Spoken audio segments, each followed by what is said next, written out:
শাবনূর বাংলা চলচ্চিত্রের ইতিহাসে একজন কিংবদন্তি লেজেন্ডারি অ্যাক্ট্রেসের নাম এবং বাংলা সিনেমা যতদিন থাকবে তাকে কেউ ভুলবে না। এখন আপনি যদি বলেন যে ডিপজলের সঙ্গে, তাহলে শাবনূরের কানেকশন কি? ডিপজল আহামরি এমন কিছু? হ্যাঁ, শাবনূর যদি বাংলা সিনেমার ইতিহাসে একজন মহিষী নায়িকা হয়ে থাকেন, তো ডিপজল একজন নিঃসন্দেহে একজন মহিষী ভিলেন। এবং ডিপজলের ক্রেজ একটা সময় বাংলা সিনেমার হিরোদের থেকেও বেশি ছিল বলা হয়ে থাকে। তো আজকে আমরা কথা বলবো বাংলা চলচ্চিত্রের ইতিহাসে শাবনূর এবং ডিপজল, এই দুজন মহান তারকা একসঙ্গে এক্স্যাক্টলি কতগুলো সিনেমাতে কাজ করেছে, প্রত্যেকটা সিনেমার রিলিজ ডেট, নির্মাতার নাম, টোটাল কাস্টিং এবং বক্স অফিস ভার্ডিক্ট আপনারা জানতে পারবেন। এবং জানতে পারবেন যে এই জুটিটার স্টার্টিং পয়েন্ট বা কেমন ছিল, শেষটাই বা কেমন ছিল, কিভাবে এই জুটিটা গড়ে ওঠে, এটা নিয়ে আজকে থাকছে পুরো আলোচনা। পুরো এপিসোডটি আপনারা শুনবেন, আশা করি কোথাও যাবেন না।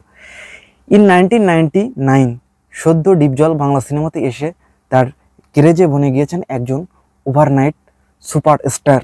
অলরেডি তেজিতে তিনি দেখিয়ে দিয়েছেন তার কাবজাপ। অন্যদিকে 1999-এ দাঁড়িয়ে শাবনূর নিঃসন্দেহে বাংলাদেশের সবথেকে জনপ্রিয় নায়িকা। তো এমন সময় একটি সিনেমা আসে মুমতাজুর রহমান আকবর পরিচালিত, সিনেমার নাম ভয়ঙ্কর বিশু, এবং এটাই ছিল শাবনূর এবং ডিপজলের প্রথম স্ক্রিন শেয়ার করা কোনো সিনেমা। যদিও নাম ভূমিকায় ছিল ডিপজল এবং এই ছবিতে ডিপজল অত্যন্ত গুরুত্বপূর্ণ ক্যারেক্টার প্লে করেছিল। ডিপজল ছিল এই সিনেমাতে। এই ছবিতে আরও অ্যাক্টিং করেছিল রিয়াজ শাবনূর জুটির পাশাপাশি সোহেল রানা এবং চম্পা। তো এক বন্ধু আরেক বন্ধুর আসলে বউকে নিয়ে যাবে, বিট্রে করে দেবে, এরকম একটা গল্প ছিল। এবং শাবনূরের রোমান্টিক পোর্শনটাও বেশ ভালো ছিল। শাবনূর তখন একদিকে রোমান্টিক সিনেমা বা আসলে এই ধরনের সিনেমা কম করতো, বাট করে তো ছিল। হ্যাঁ, তো যদিও সিনেমাটা আপনি বলতে পারেন যে ডিপজল সেন্ট্রিক সিনেমা, কিন্তু শাবনূরের গানগুলো কিন্তু বেশ জনপ্রিয়তা পায়। যে আকাশেতে চাঁদ আছে বা এই ছবির আরও যে গানগুলো ছিল রিয়াজের সঙ্গে, যে সূর্যের বুকে আলো, তো গানগুলো জনপ্রিয়তা পায় এবং এই সিনেমাটা রীতিমতো বক্স অফিসে একটা ব্লকবাস্টার সিনেমা হয়ে যায়। পাশাপাশি এই ছবিতে ডিপজলের ডায়লগগুলো, যে বিশু ক্যাড়া প্যাড়া করে মারে, গানগুলো এবারে ডায়লগগুলো তো জনপ্রিয়তা পায়। তো 1999-এর পরে এর পরবর্তীতে আমরা দেখলাম 2000 সালে আরও একবার স্ক্রিন শেয়ার করলেন একসঙ্গে ডিপজল এবং শাবনূর। ইস্পাহানি আরিফ জাহানের পরিচালনায় একটি সিনেমা আসলো, যে সিনেমার নাম গোলাম, এবং যেটা ছিল বাংলা চলচ্চিত্রের ইতিহাসে একটা কাল্ট এবং ক্লাসিক পেয়ার বলা হয়। শাকিব খান এবং শাবনূর, এই পেয়ারের ফার্স্ট সিনেমা ছিল গোলাম।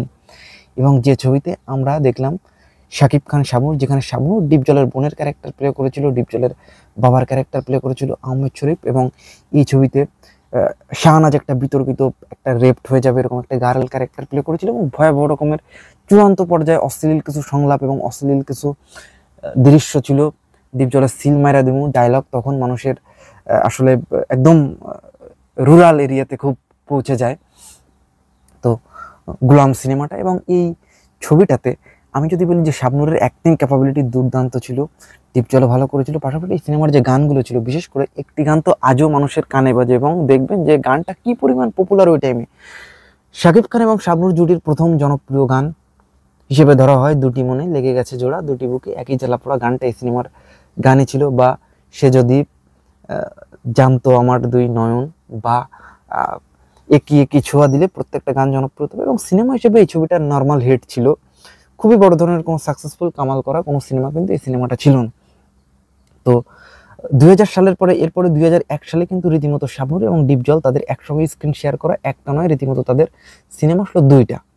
তো আমি তাদের প্রথম যে সিনেমাটা নিয়ে কথা বলবো, এটা ইস্পাহানি আরিফ জাহান পরিচালিত একটি সিনেমা আসলো, যে সিনেমার নাম দিল তো পাগল। তো দিল কেন পাগল, এটা জানতে হলে কিন্তু আপনাদেরকে কিন্তু এই সিনেমাটা দেখতে হবে, দিল কেন পাগল। এবং দিল পাগল করার জন্য কিন্তু ইস্পাহানি আরিফ জাহানের শাবনূর এবং ডিপজলের পাশাপাশি এই সিনেমাতে আমরা অ্যাক্টিং করতে দেখলাম ফেরদৌসকে। এছাড়াও এখানে আলিরাজ ছিল, এখানে আরও গুরুত্বপূর্ণ ক্যারেক্টার প্লে করেছিল আফজাল শরীফ। এবং দিল তো পাগল দেখা যাচ্ছে যে শাবনূর পাত্তা দিচ্ছে না, ডিপজলকে সে প্রেম করার জন্য পাগল হয়ে যাচ্ছে। পাশাপাশি এই সিনেমার প্রত্যেকটা গান, বিশেষ করে দিল তো পাগল টাইটেল ট্র্যাক বা শাবনূর এবং ডিপজলের একটা গানে তাদের কেমিস্ট্রি দুর্দান্ত ছিল, যে আমি যে তোমারই, শুধু যে তোমারই, তুমি ছাড়া কিছু নয়, ভালোবাসা দিতে চাই, ভালোবাসা নিতে চাই, ওয়ান অফ দ্য বেস্ট, বা তোমার আমার এই না ভালোবাসা, ফেরদৌস এবং শাবনূরের লিপের গানগুলো তুমুল প্রিয়তা পায়। বাট বক্স অফিসে সিনেমাটা কামাল করতে পারে না, সিনেমাটা ওই অ্যাভারেজের ক্যাটাগরিতেই কিন্তু এই সিনেমাটা ছিল। তো এরপরে 2001 সালে আমরা আরও একটি সিনেমা একসঙ্গে আসতে দেখলাম শাবনূর এবং ডিপজলের। তো এই ছবিটার নাম মন, ছবিটার ডিরেক্টর ছিল মোস্তাফিজুর রহমান বাবু। তো এই ছবিতে আমরা দেখলাম রিয়াজ, শাবনূর, শাকিল খান একটা ট্রায়াঙ্গেল লাভ স্টোরি। এখানে মিজু আহমেদ ছিল, মিশা সওদাগর ছিল। এছাড়াও এখানে কিন্তু ডিপজল এবং শাবনূর তাদের কেমিস্ট্রি কিন্তু ওরকমভাবে কিন্তু ফুটে ওঠেন, এবং এই ছবিটাও কিন্তু একটা এভারেস্ট পর্যায়ের বিজনেস করা সিনেমা ছিল। এই ছবিটাও কিন্তু বক্স অফিসে ওরকম বড় ধরনের কামাল করা কোনো সিনেমা ছিল না। 2001 সালে এই জুটির সব থেকে আলোচিত যে সিনেমাটা আসে, সিনেমার নাম গুন্ডার প্রেম, যেটা ডিপজলের বড় ভাই বাচ্চা ভাই পরিচালিত, যেটা আসলে ডিপজলেরও পরিচালনায় পরবর্তীতে নাম আসে সিনেমাটার, যেটা ছিল উল্লেখযোগ্য একটা সিনেমা। রিয়াজ, শাবনূর, ডিপজল একটা ট্রায়াঙ্গেল লাভ স্টোরি বড় পর্যায়ে এক্সপোজ করা হলো ডিপজলের নামের উপর সিনেমা। ডিপজল পুরো গল্প টেনে দিলেন, এবং ডিপজল যে আসলে একজন ভালো অভিনেতা, একজন অভিনেতা ডিপজলকে মানুষ এই সিনেমাতে দেখলো। একদিকে বাপ ছেলে রাজীবের সঙ্গে তার কেমিস্ট্রি, অন্যদিকে শাবনূরের সঙ্গে তার কেমিস্ট্রি। শাবনূর গালি দিচ্ছে, তার সঙ্গে ভালোবাসবেন, এবং এইখানে একটা একদম লজ্জাহীন একজন প্রেমিক Dipjol one of the best একটা পারফরমেন্স দিলেন এই সিনেমাতে। এবং এই ছবির প্রত্যেকটা গান তুমুল জনপ্রিয়তা পেল, যেমন একটা সেকেন্ড লাগে না রে কাছে আসতে, বা শাবনূর এবং ডিপজলের যে বুকে আগুন জ্বলে, দিকি দিকি। তো গল্পর পাশাপাশি ডিপজলের যে ক্যারেক্টার সবকিছু মিলিয়ে সিনেমাটা একাকার হয়ে গেল। তবু এই সিনেমাটা ভালোভাবে বক্স অফিসে রান করলো না, এবং পরবর্তীতে কিন্তু এই সিনেমাটা কালামানিক শিরোনামে সিনেমাটা রিলিজ পায়। বাট পরবর্তীতেও সিনেমাটা বড় ধরনের বিজনেস করে না। বাট একজন ডিপজল তার ছকটা ভেঙে ফেলে এই সিনেমার মধ্য দিয়ে। তো এটাই হচ্ছে ডিপজল এবং শাবনূর যতগুলো সিনেমাতে কাজ করেছে সব থেকে আলোচিত সিনেমা। আপনি অ্যাজ এ কমার্শিয়াল সাকসেস অন্যরকম হিসাব বলতে পারেন। তো এরপর 2002 শাবনূর ডিপজল আরও চমক নিয়ে আমাদের সামনে হাজির হলেন। তো প্রথমেই আমি যে সিনেমাটা নিয়ে কথা বলবো, শাবনূর এবং ডিপজলের 2002 সালে এটা একটা হিস্ট্রি ক্রিয়েট করা সিনেমা। মান্নার প্রযোজনায় প্রথমবারের মতো স্ক্রিনে আসলেন শাবনূর। সিনেমার নাম স্বামী স্ত্রীর যুদ্ধ। ডিরেক্টর এফআই মানিক 2002 সালে রিলিজ করলো শাবনূর এবং মান্নার পাশাপাশি এখানে আমরা ডিপজলকে দেখলাম একটা গুরুত্বপূর্ণ ক্যারেক্টারে। এখানে কিন্তু আরও অন্যান্য কাস্টিং আমরা দেখলাম। নায়ক রাজ্জাককে দেখলাম এখানে, পূর্ণিমা একটা second lead heroine character play করেছিল, এখানে মিশা সওদাগর ছিল। তো তুমুল হাইপ ক্রিয়েট করে যে প্রথমবারের মতো একসঙ্গে স্ক্রিনে মান্না এবং শাবনূর। মান্নার প্রযোজনায়, যদিও এর আগে তারা চিরনীতে কাজ করেছিল। তো বলিউডের লাডলা সিনেমার অনুকরণে একটা সাউথ গল্পের সিনেমা ছিল। তো সিনেমাটা বক্স অফিসে রীতিমতো অল টাইম ব্লকবাস্টার, এবং ওই ইয়ারের highest grossing of the year. পাশাপাশি এই সিনেমার যে গানগুলো ছিল, যে ভালোবাসি এ কথাটি হয়নি বলা, একই পথে কারোর সাথে হয়নি চলা, তাই প্রেম এলো না বুঝি এই জীবনে, বা আরও যে গানগুলো ছিল, যে করিনি করিনি করিনি চুরি। তো গানগুলো বেশ জনপ্রিয়তা পায়, এবং এই ছবিটা বক্স অফিসে অল টাইম ব্লকবাস্টার হয়। তো এই সালে কিন্তু আমরা 2002-এর শাবনূর এবং ডিপজল তাদের আরও একটি সিনেমা আসতে দেখলাম। তো এবার আমি তাদের যে সিনেমাটা নিয়ে কথা বলবো, এটা কাজী হায়াৎ পরিচালিত একটি সিনেমা আসলো 19 এপ্রিলে। এই সিনেমার পরপরই সিনেমার নাম সমাজকে বদলে দাও, যেটা একটা সোশ্যাল অসঙ্গতি নিয়ে কাজী হায়াৎ যে ধরনের সিনেমা নেয়, এখানে শাবনূরের করার আসলে ওরকম কিছু ছিল না। এখানে ডিপজল একটা গুরুত্বপূর্ণ ক্যারেক্টার প্লে করেছিল। এটা আসলে একটা মারমার কাট একটা অ্যাকশন ধর্মী সিনেমা ছিল। তো বক্স অফিসে এই ছবিটা কিন্তু আহামরি কোনো কামাল করা সিনেমা কিন্তু এই সিনেমাটা ছিল না। হ্যাঁ, তো এটাও কিন্তু ওই বলা যায় যে একটা সেমি হিট পর্যায়ের বিজনেস, মানে খুব বড় ধরনের কোনো কালেকশন যেরকম হওয়ার কথা ওরকম কোনো সিনেমা কিন্তু এই সিনেমাটা ছিল না। তো এরপরে আমরা সর্বশেষ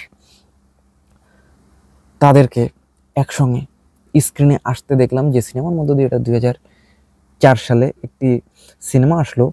একসঙ্গে আমরা দেখলাম ডিপজল এবং শাবনূর তাদের সর্বশেষ সিনেমা। তো সিনেমার নাম ভাইয়ের শত্রু ভাই।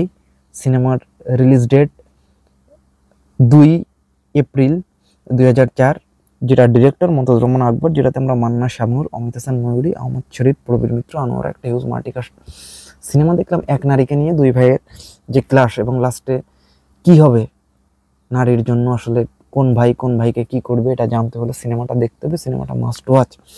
এবং এই ছবিটাও বক্স অফিসে কিন্তু সেমি হিট পর্যায়ের বিজনেস করে। মূলত শাবনূর এবং ডিপজল তাদের, আপনি যদি বলেন যে মেইন কেমিস্ট্রি জমে ওঠার মতো, তো শাবনূর এবং ডিপজল তাদের একসঙ্গে কাজ করা সকল সিনেমার আসলে কালেকশন এবং সিনেমার রিলিজ ডেট নিয়ে ফিল্ম স্পেয়ার স্পেশাল আয়োজন। কেমন লাগলো? ভালো লাগলে লাইক কমেন্ট শেয়ার জানিয়ে দেবেন আপনাদের মূল্যবান মতামতটি। দেখা হচ্ছে নেক্সট কোনো ভিডিওতে। সব বিষয়ে ফিল্ম স্পেয়ার সঙ্গে থাকবেন।